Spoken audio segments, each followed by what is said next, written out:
Welcome, California Tennis Club. Tonight's a special evening for me. I get a chance to interview our future head tennis professional, a colleague of mine in the coaching world, and someone that I've been wanting to work with for years.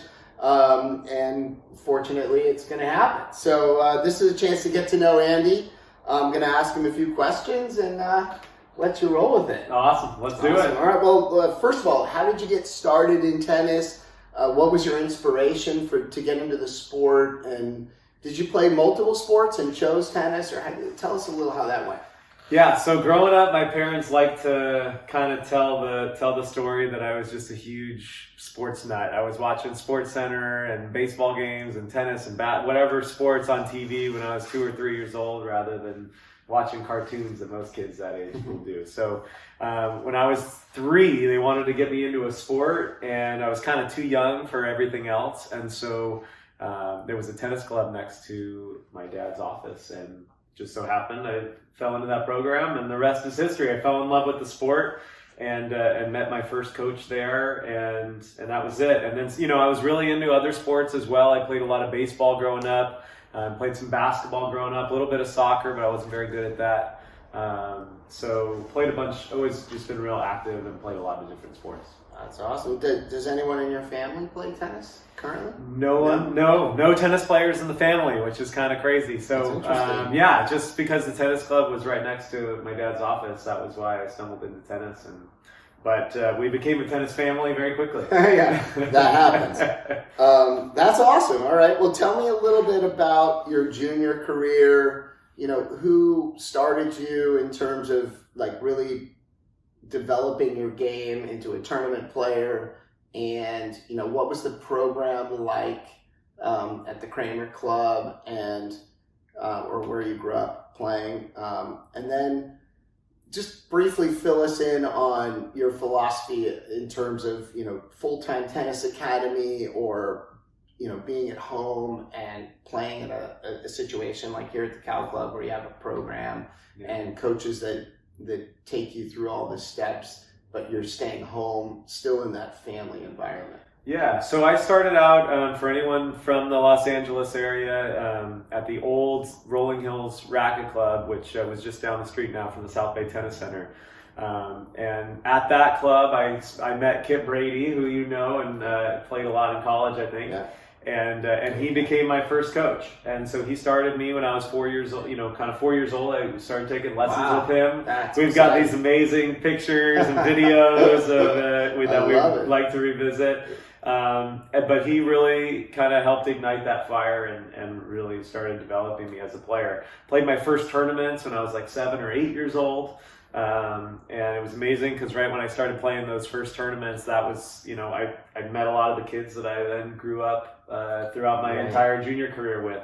Yeah. And Kip, that club actually got knocked down to build a giant shopping center, and at that time Kip transitioned to the Jack Kramer Club, and that's kind of how I ended up there. Gotcha. And so I was probably 8, 9 years old at the time, and I would do their clinics and I would take my lessons, and then we just had an amazing community of junior players that we would all hang out. There was like a junior lounge that we would all hang out in, and during that time we would just kind of meet up with each other. Hey, you want to play a match? Cool, let's go. And we go out to the courts and we play. So we did our clinics, we did our lessons, and then we just played a ton of practice matches, and that was kind of how I got I improved and became a good junior player. I think there's no one right way to do it. I think it really depends, on the child, on the family, that sort of thing.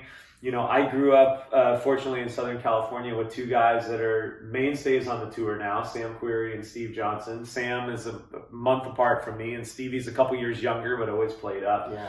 Both of those guys went to regular school, went to a club, their local club, and came up through the ranks that way. And obviously they're 2 of the best American players of our generation, right? Absolutely. So I think the huge advantage that you have of staying home and being at a club, if you've got great coaching like we do here, like I had at the Kramer Club, like obviously those guys had as well, is you're in that you're in that home environment. You're Right. surrounded by people that love you and that want the best for you. Yes. And it was interesting in my time at the USTA, we would talk a lot about how to develop these future champions, right? And you look at the Rafas, the Rogers, the Serenas, all of these unbelievable all-time greats.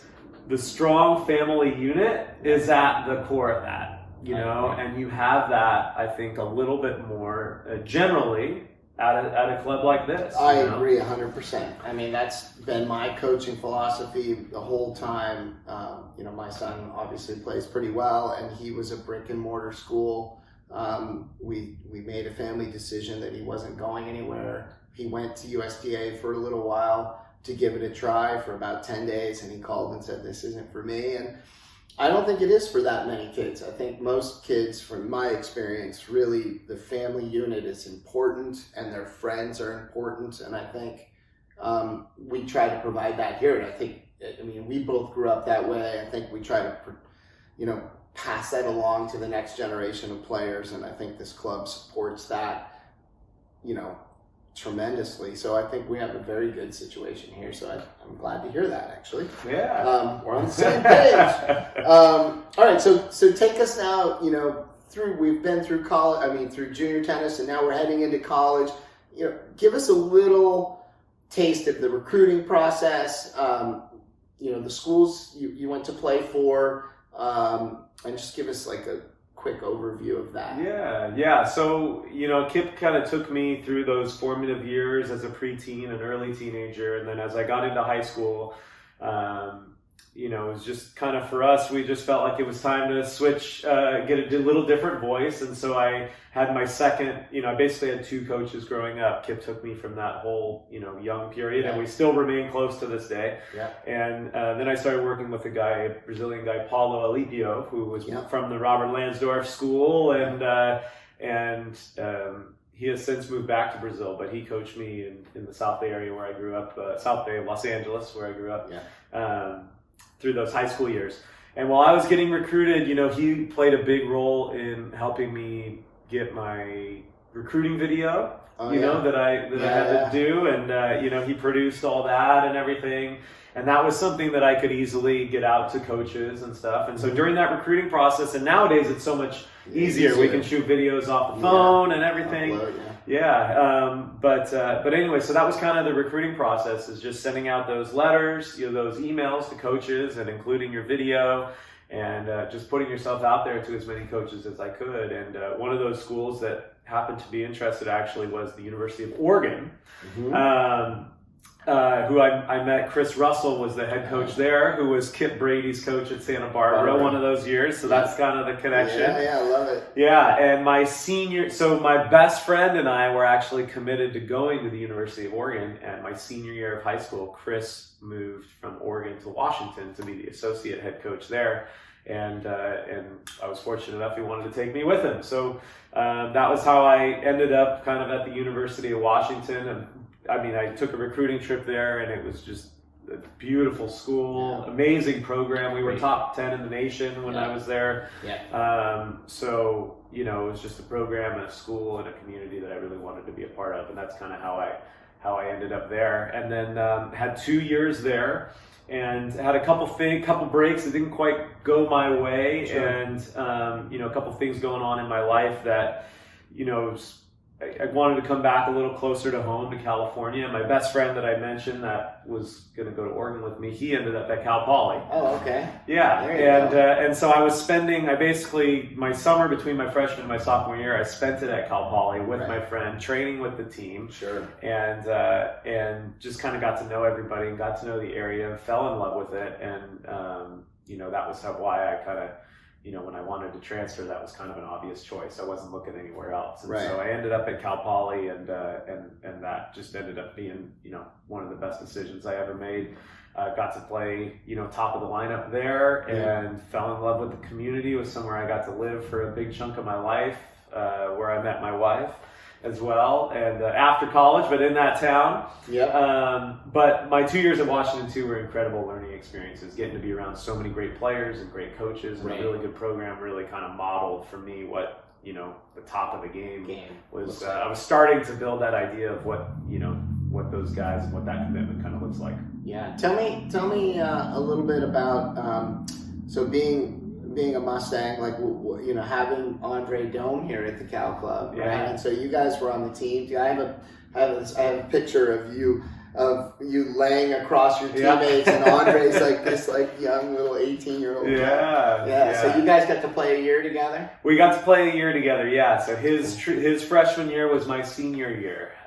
So we got that first year together, and that was a real treat because Andre basically became the best player that we've ever had come through our program. I think he's the only Division I All-American that we've ever had. And when you leave a program, you're still attached. You love it, and to see that kind of success come out of the program and watch him develop as a person and then as a player is really special. And then we got closer as well after I was done with school, and when I started to take my tennis even more seriously and try to go play professionally for a little while. I mean, again, he was another guy that was really modeling that kind of commitment. He was doing that from day one that he was at Cal Poly. And so he taught me a lot in terms of what it takes to become a really great player. So I was fortunate that I got to learn a lot from him in that sense. And to be here with him is going to be really special. I'm looking forward to. I keep learning from him. I look down from the upper courts to lower courts. Oh, that's how you get it.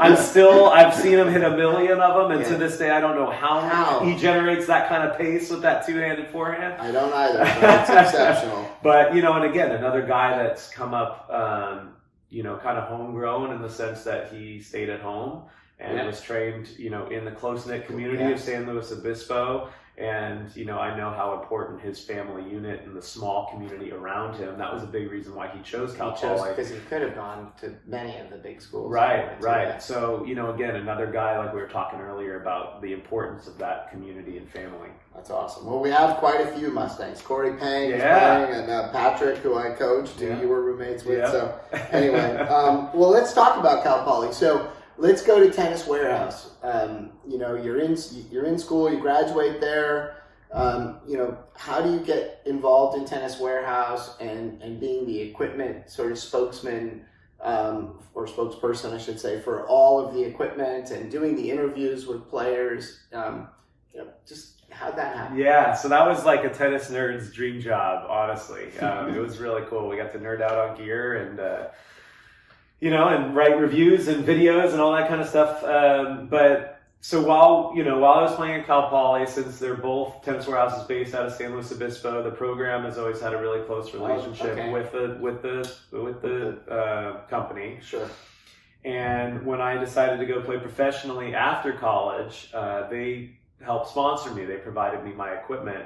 And in exchange for the equipment, I was keeping a travel blog for them back in the day when blogs were were big. So that was something that they had up on the website, and I was doing it a few times a week, and essentially became like a journal for me for that time where I was on tour, which was really cool and really special. So anyways, I finished playing and I got into my coaching career, and I was off coaching at Florida State as one of the assistants for the men's team there.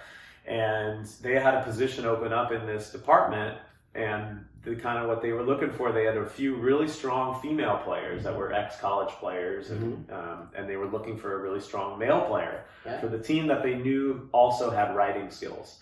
And fortunately, just through my relationship with them over, when I was at Cal Poly and then playing on the tour, they thought of me and they reached out to me, and it was always kind of a dream of mine to be able to maybe end up in San Luis Obispo, and so it was an opportunity to make a career there and work for an amazing company and have a really fun, awesome job. And so I decided to take, a slight detour from coaching for a little bit, and ended up there. And so we had a whole team of people in it was called our web editing department. Okay. And it was our job to basically provide all of the all of the product knowledge and all of that content that lives on the website and on our YouTube channel and whatnot. And so we had a whole team of people, different levels of experience, and we would do all the product reviews and write all the product descriptions and all that stuff. So anything that came through Tennis Warehouse's doors that came up to our office, we learned about it, we tried it out, and we gave that information to the people. So yeah. That's awesome. Yeah. Well, so we've gone through junior career, college career. We touched a little bit on your relationship with Cal Poly and Tennis Warehouse and being an expert in equipment. I want to start just like getting into the coaching a little bit now, because you mentioned USTA a couple times. So you went from Tennis Warehouse and got into coaching as a national coach and a WTA young pro coach, where you've worked with some of the top young American players, try to help them sustain a career on the tour, which is difficult to make that jump.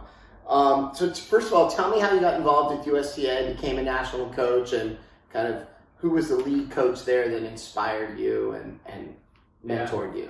Yeah, so, to kind of make a long story short, while I was at Tennis Warehouse, I was still coaching on the side. I was working with some of the better juniors in the San Luis Obispo area, kind of after work. And then we had a sponsorship deal with Bethany Maddox Sands. And just kind of through our relationship with her, I ended up being her hitting partner at Indian Wells for a couple years, because we've got Tennis Warehouse has a big presence there. Got it. And I ended up hitting with her, and then her and her husband approached me after one of the years and asked if I would come on tour with her. And so I got pretty lucky in that sense that they liked having me around, and so I got to kind of start my coaching, getting back full time into coaching on the WTA tour with the #1 doubles team in the world at the time. And so I got a little lucky in that sense, but I think every position since then has built on the experience that I've gotten in the previous ones. And so, absolutely. That was an unbelievable learning experience. Obviously, best in the world, and they are doing things the right way. And I get to see from a very close vantage point how they do it and how they go about their business and how they are just the consummate professionals that are out there winning Grand Slam titles. Right. And so, I was working with her and Lucy Safarova, her doubles partner. Yeah. And then after that, I ended up kind of coming back to the Jack Kramer Club where I grew up and worked for Kit Brady, which was a lot of fun. And at that time linked up with Danielle Lau, who was a former All-American at USC, and a couple mutual friends hooked us up because they thought I might be a good fit for her, and they thought she might be a good fit for me, coaching wise. And so we ended up working together and traveling together for the better part of a year, and we increased her ranking by almost 100 points and got her up to a career high ranking. And in my time with Bethany and in my time with her, Kathy Rinaldi of the USTA kind of took notice a little bit, and she ended up getting promoted to the head of women's tennis and needed somebody to take her old position. And again, fortunately enough, she thought of me. She reached out to me. I immediately told her no, and my wise wife over here sat me down at the dinner table and said, one of those. said, "You don't turn that job down." And so I called her back, and fortunately the job was still there. And so I did that. So that was based out of Florida. That was the real hesitation, because my wife Hannah was in law school at the time and in Los Angeles, and so to base out of Florida. But anyways, to get to the USTA position, I mean, that was again an incredible learning experience. And now in that position, I essentially got to meet and be around and work with almost every U.S. female player that was inside the top 400 in the world, basically. And it was my job, like you said, to try to help them break into the top 100 to the point where they could kind of sustain themselves, build a team around them, and do it kind of privately. And so it was amazing being around those players, and obviously as well being around some of the best coaches in the country. And Kathy was an incredible mentor for me, just in terms of how she manages a team. She's just become a master. She's our Fed Cup captain. Right. And so she's a master of just team building and camaraderie and bringing people together. But we also did a ton of coaching workshops and everything where I got to learn from the likes of Gerst, who I know you've gotten to spend a lot of time around, and he was a huge influence on kind of building my coaching philosophy while I was there, along with all the other great coaches that I was working with there. Sure. One of the events we run here is called Battle in the Bay. You'll be part of it, and our philosophy is to try to build the pathway from junior tennis to top national juniors to the best collegiate tennis players, and then hopefully those that are qualified and talented enough can move on to pro tennis. And so we talk about this pathway all the time. And so you're working with quite a few of the girls, some of which, like Jen Brady, went to UCLA, and I don't know if you had Danielle there at the time, but obviously Danielle Lau, other than Collins, but they were both college players. Yeah. So it's interesting. I'm curious from your perspective, what do you think of that pathway, and is that something that you could see out there on the tour? Yeah. I know from a college doubles, all the guys and girls are killing it on the tour. So right. It's good to see that. I think, and especially working with that group that's right about to break in, there were a lot of younger players in that group as well that, the USTA had identified that we wanted to push through and accelerate that process. But I think in my mind, it's pretty obvious if you should be skipping out on college. Right. A Coco Gauff, an Amanda Anisimova, a Sonia Kennan, they're pro ready, right? But there's a huge amount of development that happens in that time from 18 to 22 when you're in college. And if you're going to a program that's got great coaching, and the top programs have, unbelievable training facilities and resources and coaches that are going to help along that process. And on top of that, you get to be a college student at an incredible American university. You get to work towards your degree, which is ultimately, I think, something that is invaluable.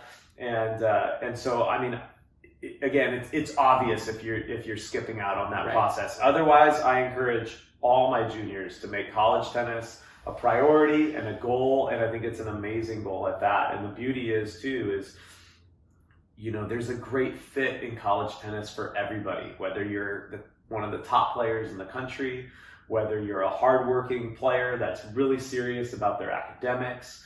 There's just a fit for everybody at different levels of college tennis, and finding that ideal fit. And I think that's, coming from my experience going to Washington and ending up at Cal Poly, for me, that's a huge priority as a developmental coach, is helping that player not just make it to college tennis, but help them find the right fit for them in college tennis, which I think if you find that, then you're going to maximize your tennis potential along with your own personal potential. Yeah, I agree. All right, well, we've done a good job, I think, of covering the high level of tennis and how you got to be such a great coach and some of the players you've worked with. This is a club. We work with all types of amateur players, a lot of adult players. Some of my favorite students are in their 80s. So tell the club a little bit about your coaching philosophy and how you'll translate some of the great coaching with the best players in the world to working with our players here, as well as our great juniors. I think we have that covered. But I'm sure the membership would like to know, okay, this is great, but what about us? Sure, yeah. So I think, especially being around the USTA, it's surrounded by a lot of coaches where it was their dream to be at the absolute pinnacle peak of the game. They want to be winning Grand Slam titles. They want to be winning national titles as coaches. And one of my biggest mentors, who Hugh Bream,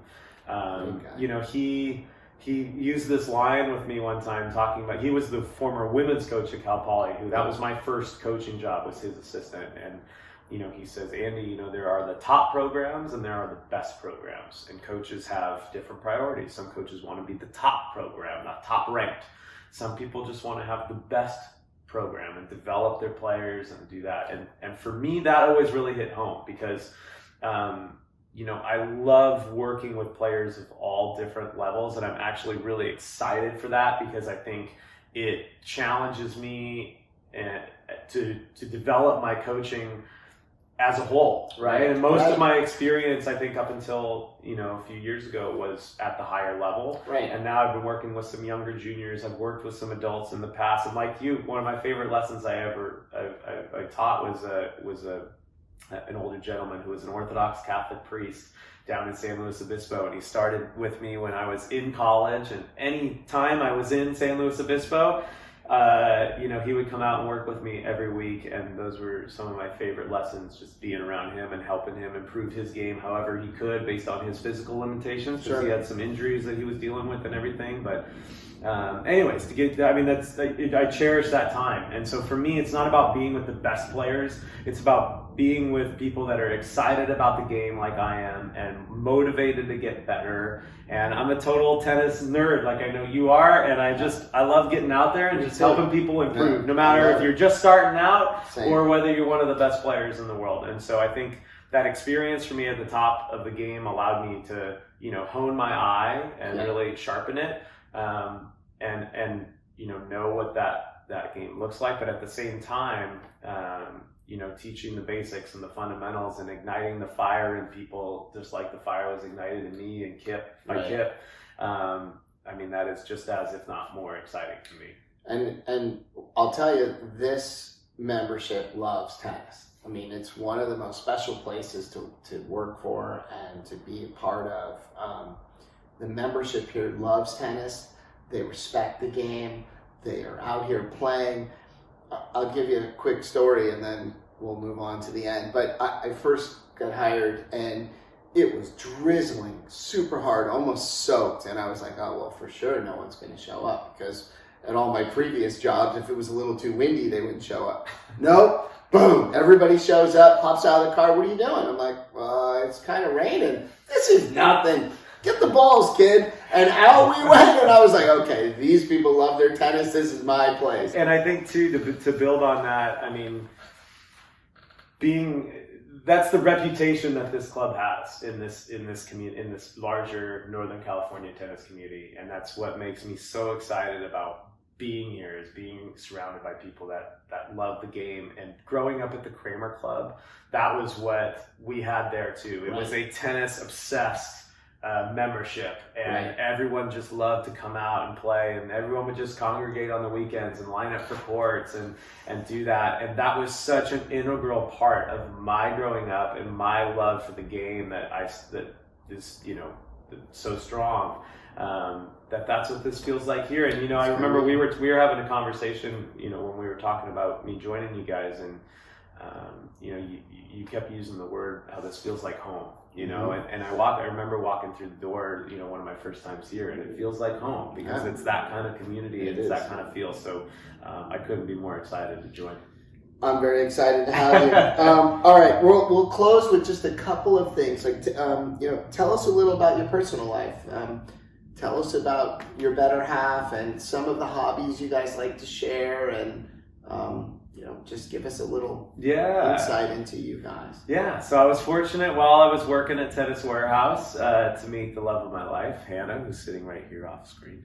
So Hannah Stone, and she, like me, played at Cal Poly as well, and she was there a little bit after me, and I was teammates with Andre Dome. She actually was roommates with Corey Pang in a large tennis house. So she's got the connection too. But yeah, we met in the web editing department at Tennis Warehouse, and shortly after we started dating, I decided to get back into coaching full time, and she decided to pursue a law degree. So she went to law school, and has a wonderful job here in the city, and still loves tennis as well. And so we definitely are a tennis family for sure. Love it. And together we have a lot of shared hobbies. We've both gotten into running. She's getting ready to run the San Francisco Marathon here in a couple days. So along with tennis, we do a lot of outdoor stuff, running and hiking and camping and all that stuff. I've really into music. I play a bunch of musical instruments. I've been in a couple bands. I did not know. Yeah, I don't know why, but now I'm gonna have to test that out. Yeah, we might have to have a music night Let's have a here little one night concert. or something. I Yeah. like that. So Okay. yeah, so musician and music's very important to me, and yeah, I think just being outside, being active. Yeah. We love our food as well and our coffee. So that's another It's really exciting Good thing place about to be yeah, for those exactly. two things. Yeah. So yeah, I'm real excited to join the community. I think that this city's got all that to offer. Does. Yeah, and I think you'll have a lot of fun exploring, and I'm sure meeting the membership, they'll give you very good pointers as to special restaurants and cool little San Franciscan places to go check Looking out. forward to it. So yeah.